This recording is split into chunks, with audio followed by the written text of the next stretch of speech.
കുറച്ച് ദിവസങ്ങൾക്ക് മുമ്പ് ഞാൻ ഇൻസ്റ്റാഗ്രാമിലും യൂട്യൂബിലും വിദേശത്ത് എങ്ങനെയാണ് ഫ്രീ എഡ്യൂക്കേഷൻ ചെയ്യുക എന്നുള്ളതിനെ പറ്റി ഒരു വീഡിയോ ചെയ്തിരുന്നു.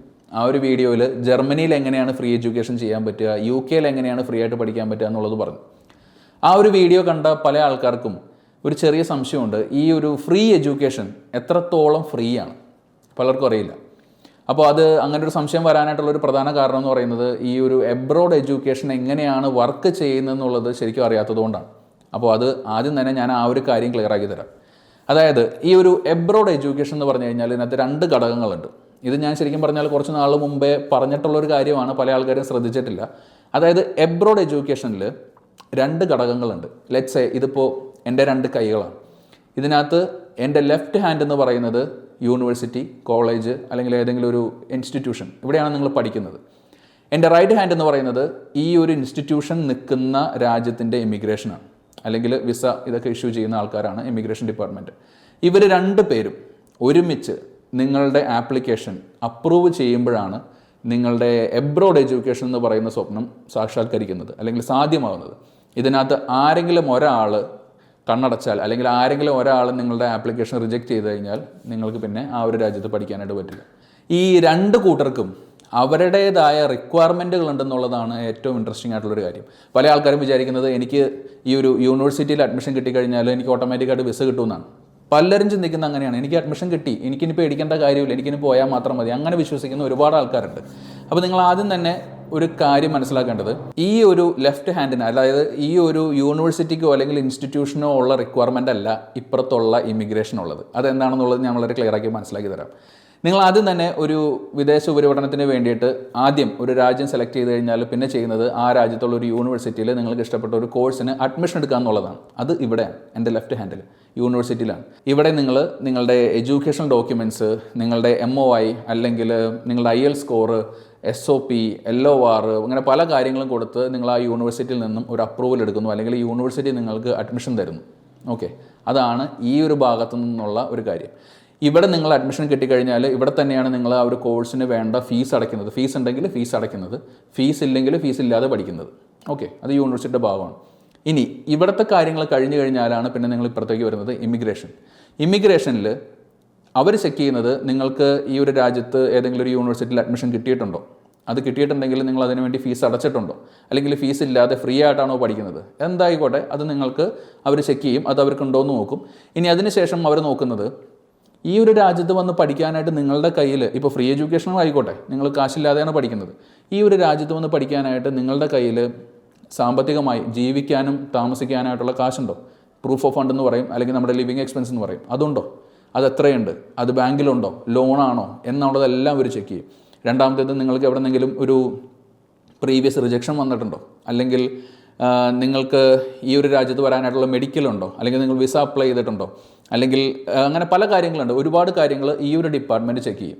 അപ്പോൾ ഇതെല്ലാം ചെക്ക് ചെയ്തതിന് ശേഷം മാത്രമേ ഇവർ അപ്രൂവൽ തരുള്ളൂ. അപ്പോൾ അങ്ങനെ 2 പേരും അപ്രൂവൽ തരുമ്പോഴാണ് നിങ്ങളുടെ വിദേശ വിദ്യാഭ്യാസം എന്നുള്ള കാര്യം ഞാൻ നേരത്തെ പറഞ്ഞു. ഇപ്പോൾ ഇനി നമ്മൾക്ക് ഈ ഒരു ക്വസ്റ്റ്യനിലേക്ക് വരാം. ഫ്രീ എഡ്യൂക്കേഷൻ എന്ന് പറയുന്നത് സത്യത്തിൽ എന്താണ്? ഫ്രീ എഡ്യൂക്കേഷൻ എന്ന് വെച്ച് കഴിഞ്ഞാൽ എൻ്റെ ഈ ലെഫ്റ്റ് സൈഡാണ്, അതായത് നമ്മുടെ യൂണിവേഴ്സിറ്റി, കോളേജ് അല്ലെങ്കിൽ ഇൻസ്റ്റിറ്റ്യൂഷൻ. ഇവിടെ നമുക്ക് പഠിക്കാൻ വേണ്ടി വരുന്ന ചിലവ്, അതായത് 1 വർഷത്തേക്ക് നമ്മൾ അഡ്മിഷൻ എടുക്കുമ്പോൾ ഫീസായിട്ട് കൊടുക്കുന്ന എമൗണ്ട് നമുക്ക് ഒഴിവാക്കി കിട്ടും. അങ്ങനെ കാശ് കൊടുക്കാതെ പഠിക്കുന്നതിനെയാണ് ഫ്രീ എഡ്യൂക്കേഷൻ എന്ന് പറയുന്നത്. പക്ഷേ പല ആൾക്കാരുടെയും സംശയം എന്താണെന്ന് വെച്ച് കഴിഞ്ഞാൽ ഈ ഫ്രീ എഡ്യൂക്കേഷൻ എന്ന് പറഞ്ഞു കഴിഞ്ഞാൽ ഇത് 2ഉം കൂടി ഫ്രീ ആണെന്നാണ്. അല്ല, ഇത് 2ഉം 2 തന്നെയാണ്. ഫ്രീ എഡ്യൂക്കേഷനിൽ നിങ്ങൾക്ക് യൂണിവേഴ്സിറ്റിയിൽ അഡ്മിഷൻ കിട്ടി അല്ലെങ്കിൽ കോളേജിൽ അഡ്മിഷൻ കിട്ടി, നിങ്ങൾ കാശൊന്നും കൊടുത്തിട്ടില്ല. ഇമിഗ്രേഷനിൽ വരുന്ന ചിലവുകൾ ഞാൻ നേരത്തെ പറഞ്ഞതുപോലെ തന്നെ പ്രൂഫ് ഓഫ് ഫണ്ട്, അതേപോലെ തന്നെ നിങ്ങളുടെ മെഡിക്കൽ, ഹെൽത്ത് കെയർ ഫീസുകൾ അതൊക്കെ ഉണ്ടെങ്കിൽ, വിസ, IELTS, APS ഉണ്ടെങ്കിൽ അത്, അങ്ങനെ പല കാര്യങ്ങളും അടങ്ങിയതാണ് ഈ ഒരു റൈറ്റ് ഹാൻഡ്. അപ്പോൾ ഇതിൻ്റെ എക്സ്പെൻസുകൾ നിങ്ങൾക്ക് ഫ്രീ എഡ്യൂക്കേഷൻ ആണെങ്കിൽ കൂടെ നിങ്ങൾ എന്തായാലും അത് ചെയ്യണം, അത് നിങ്ങൾ കൊടുത്തേ പറ്റൂ. അപ്പോൾ പല ആൾക്കാർക്കും ഇപ്പോഴും ഉള്ള ഒരു തെറ്റിദ്ധാരണ അനുസരിച്ചിട്ട് നമുക്ക് ഫ്രീ എഡ്യൂക്കേഷൻ കിട്ടിക്കഴിഞ്ഞാൽ പിന്നെ നമുക്ക് 1 രൂപ പോലും ചിലവില്ല, നമുക്ക് വീട്ടിൽ നിന്ന് കാലെടുത്ത് പുറത്ത് വെക്കുന്നത് മുതൽ എല്ലാം ഫ്രീ ആണ്, അവിടെ ചെല്ലുമ്പോൾ നമ്മുടെ ജീവിതം, നമ്മുടെ എല്ലാ കാര്യങ്ങളും ഫ്രീ. അങ്ങനെ വിശ്വസിച്ച് നിങ്ങൾ ഒരിക്കലും ഫ്രീ എഡ്യൂക്കേഷൻ അപ്രോച്ച് ചെയ്യരുത്. ഫ്രീ എഡ്യൂക്കേഷനിൽ ഇങ്ങനെയുള്ള എക്സ്പെൻസുകളുണ്ട്. ഇനി ഇതിനകത്ത് നിങ്ങളെല്ലാവരും സംശയത്തോടെ നോക്കുന്ന വേറൊരു എക്സ്പെൻസാണ് ഏജൻസിയുടെ, അതായത് എഡ്യൂക്കേഷണൽ ഏജൻസിയുടെ, എഡ്യൂക്കേഷണൽ കൺസൾട്ടൻസിയുടെ കമ്മീഷൻ. ഇത് എന്തുകൊണ്ടാണ് വരുന്നതെന്നുള്ളത് ഞാൻ പറയാം. ഇപ്പോൾ സാധാരണ ഒരു നോർമൽ എഡ്യൂക്കേഷൻ ആണെങ്കിൽ നിങ്ങളൊരു കോളേജിൽ അഡ്മിഷൻ എടുക്കുമ്പോൾ 10-15 ലക്ഷം രൂപയൊക്കെ കൊടുത്ത് നിങ്ങളവിടെ പഠിക്കുമ്പോൾ ആ ഒരു എഡ്യൂക്കേഷൻ കൺസൾട്ടൻസി സാധാരണഗതിയിൽ നിങ്ങളുടെ കയ്യിൽ നിന്നൊന്നും വാങ്ങില്ല. ചിലപ്പോൾ ഫ്രീ ആയിരിക്കും. ഇനി ചില കൺസൾട്ടൻസികൾ ഒരു 2500 രൂപയോ 3000 രൂപയൊക്കെ വാങ്ങും. ഇത് യൂറോപ്പിൻ്റെ കാര്യമല്ല കേട്ടോ പറയുന്നത്, നോർമലായിട്ട്. അതെന്താണെന്ന് വെച്ച് കഴിഞ്ഞാൽ അത് അവരുടെ സർവീസ് ചാർജ് അല്ല. ഈ 2500 രൂപ ഒരു രജിസ്ട്രേഷൻ എമൗണ്ടാണ്. ഇത് നിങ്ങൾ ഈ ഒരു ആപ്ലിക്കേഷൻ പ്രോസസ്സ് ഇടയ്ക്ക് വെച്ചിട്ട് ഇട്ടിട്ട് പോകില്ല എന്ന് ആ ഒരു കൺസൾട്ടൻസിക്ക് ഒരു ധൈര്യത്തിന് വേണ്ടിയിട്ട്. ഇപ്പോൾ പല കുട്ടികൾക്കും ഒരു പ്രശ്നമുണ്ട്. നമ്മൾ ആദ്യം തന്നെ തുള്ളിച്ചാടി ചെന്ന് ഇതൊക്കെ ചെയ്യണം, എനിക്ക് രാജ്യത്ത് പഠിക്കണം എന്നൊക്കെ പറഞ്ഞ് സർട്ടിഫിക്കറ്റ് ഒക്കെ കൊടുക്കും. നിങ്ങളെ വിശ്വസിച്ച് ഈ എഡ്യൂക്കേഷൻ കൺസൾട്ടൻസി അതിൻ്റെ പേപ്പർ വർക്കുകൾ ചെയ്യും, സ്റ്റാഫിനെ വെച്ചിട്ട് പല കാര്യങ്ങളും ചെയ്ത് പകുതി എത്തുമ്പോൾ നിങ്ങൾ പറയും, അയ്യോ എനിക്കിനി പഠിക്കണ്ട, ഞാനിത് വേറെ കാര്യം നോക്കുകയാണ്. അങ്ങനെ പറയുമ്പോൾ നിങ്ങൾക്ക് ഒറ്റ വാക്കിൽ നിങ്ങളുടെ ഉത്തരവാദിത്തം കഴിഞ്ഞു. പക്ഷേ ഈ ഏജൻസി ഇത്രയും കാലം നിങ്ങൾക്ക് വേണ്ടി ചെയ്ത വർക്കുകളെല്ലാം വെറുതെ ആയി. അപ്പോൾ അവർക്ക് ഒന്നുമില്ലാതെ പോവും. അതുകൊണ്ടാണ് അവർ ആ ഒരു ചെറിയ എമൗണ്ട് വാങ്ങിക്കുന്നത്. ഇനി യൂറോപ്പ് അഡ്മിഷൻ ചെയ്യുന്ന കൺസൾട്ടൻസികൾ ഒരു സർട്ടൻ എമൗണ്ട് വാങ്ങിക്കുന്നുണ്ട് കമ്മീഷനായിട്ട്. അതെന്തുകൊണ്ടാണെന്ന് വെച്ച് കഴിഞ്ഞാൽ ആ യൂണിവേഴ്സിറ്റിയിൽ നിന്ന്, അതായത് യൂറോപ്പിൽ നിന്ന് യൂണിവേഴ്സിറ്റിയിൽ നിന്ന് ഈ എഡ്യൂക്കേഷൻ കൺസൾട്ടൻസികൾക്ക് കമ്മീഷൻ കിട്ടാറില്ല, അല്ലെങ്കിൽ അവർ കൊടുക്കാറില്ല. എന്നാലും നിങ്ങൾ അവിടെ അവർ വിട്ട് പഠിപ്പിക്കും. അതിൽ നിന്ന് നിങ്ങൾ ആ ഒരു കൺസൾട്ടൻസിക്ക് ഒരു കമ്മീഷൻ കൊടുക്കണം. ഇനി വരുന്നതാണ് ഫ്രീ എഡ്യൂക്കേഷൻ. ഈ ഒരു ഫ്രീ എഡ്യൂക്കേഷനിൽ നമ്മൾ എഡ്യൂക്കേഷൻ കൺസൾട്ടൻസികൾക്ക് അവരുടെ സർവീസ് ചാർജ് കൊടുക്കണം. ഇത് എന്തുകൊണ്ടാണെന്ന് വെച്ച് കഴിഞ്ഞാൽ ഞാൻ നേരത്തെ പറഞ്ഞതുപോലെ നമ്മളാരും കാശ് കൊടുത്തിട്ടല്ല ഒരു യൂണിവേഴ്സിറ്റിയിൽ ഫ്രീ എഡ്യൂക്കേഷനിൽ പഠിക്കുന്നത്. അപ്പോൾ അതുകൊണ്ട് തന്നെ യൂണിവേഴ്സിറ്റിക്ക് നിങ്ങളുടെ കയ്യിൽ നിന്ന് കാശൊന്നും കിട്ടുന്നില്ല. സോ ഈ ഒരു യൂണിവേഴ്സിറ്റി തിരിച്ച് എഡ്യൂക്കേഷണൽ കൺസൾട്ടൻസികൾക്ക് കമ്മീഷൻ കൊടുക്കാനില്ല. അപ്പോൾ അതുകൊണ്ട് ഈ ഒരു പ്രോസസ്സെല്ലാം നിങ്ങൾക്ക് വേണ്ടി ഓടി നടന്ന് ചെയ്തു തരുന്നതിന് നിങ്ങളൊരു കമ്മീഷൻ എഡ്യൂക്കേഷൻ കൺസൾട്ടൻസിക്ക് കൊടുക്കണം. ഇനി നിങ്ങൾക്ക് ആ കൊടുക്കാനായിട്ട് ഭയങ്കര മടിയാണ്, അങ്ങനെ ഒരു എഡ്യൂക്കേഷൻ കൺസൾട്ടൻസിക്ക് എൻ്റെ കയ്യിൽ നിന്ന് 1 രൂപ പോലും കമ്മീഷൻ കൊടുക്കാൻ എനിക്ക് പറ്റില്ല എന്നാണെങ്കിൽ നമുക്ക് സ്വന്തമായിട്ട് ചെയ്യാം. നിങ്ങൾക്ക് ഏത് യൂണിവേഴ്സിറ്റിയിലാണ് കറക്റ്റ് ടൈമിന് അഡ്മിഷൻ ഓപ്പൺ ആവുന്നത്, എങ്ങനെയാണ് ഫ്രീ എഡ്യൂക്കേഷന് വേണ്ടി അപ്ലൈ ചെയ്യുന്നത്, എന്തൊക്കെ ഡോക്യുമെൻറ്റ്സ് ആണ് അതിന് വേണ്ടത്, ഏതൊക്കെ ടൈമിൽ ഇതൊക്കെ കൊടുക്കണം, എന്തൊക്കെ സപ്പോർട്ടിംഗ് ഡോക്യുമെൻറ്റ് വേണം, ഇതെല്ലാം കറക്റ്റായിട്ട് അറിയുന്ന ഒരുത്തനാണെങ്കിൽ എഡ്യൂക്കേഷണൽ കൺസൾട്ടൻസിയുടെ സഹായമില്ലാതെയും അഡ്മിഷൻ എടുക്കാം. പക്ഷേ ഇത് കറക്റ്റ് ടൈമിന് എടുക്കുകയും വേണം. കിട്ടിയില്ലെങ്കിൽ നിങ്ങൾക്ക് ആർക്കെതിരെ ഒന്നും പറയാനും പറ്റില്ല. അപ്പോൾ ഈ ഒരു കാര്യം നമുക്ക് പലർക്കും അറിയാത്തത് കൊണ്ടും നമ്മൾ ചെയ്തു കഴിഞ്ഞാൽ തെറ്റിപ്പോകും എന്നുള്ള ഒരു പേടി ഉള്ളതുകൊണ്ടാണ് നമ്മൾ ഒരു കൺസൾട്ടൻസിയെ സമീപിക്കുന്നത്. അതുകൊണ്ട് ആ ഒരു കൺസൾട്ടൻസിക്ക് വേണ്ട സർവീസ് ചാർജ് ഫ്രീ എഡ്യൂക്കേഷൻ്റെ കേസിൽ നമ്മൾ കൊടുത്തേ പറ്റൂ. അപ്പോൾ ഇതിനകത്ത് ആരും ഒരു തെറ്റിദ്ധരിക്കേണ്ട കാര്യമില്ല. ഇനി അതല്ല കാശ് കൊടുത്ത് പഠിക്കാനാണ് ആഗ്രഹം, നിങ്ങൾ ഓസ്ട്രേലിയയിലോ ന്യൂസിലൻഡിലോ കാനഡയിലോ സൗജന്യമായിട്ട് പഠിക്കാനാണെങ്കിൽ, അല്ലെങ്കിൽ കാശ് കൊടുത്ത് പഠിക്കാനാണെങ്കിൽ നിങ്ങൾക്ക് സൗജന്യമായിട്ട് എഡ്യൂക്കേഷൻ കൺസൾട്ടൻസി സർവീസ് ചെയ്തു തരും.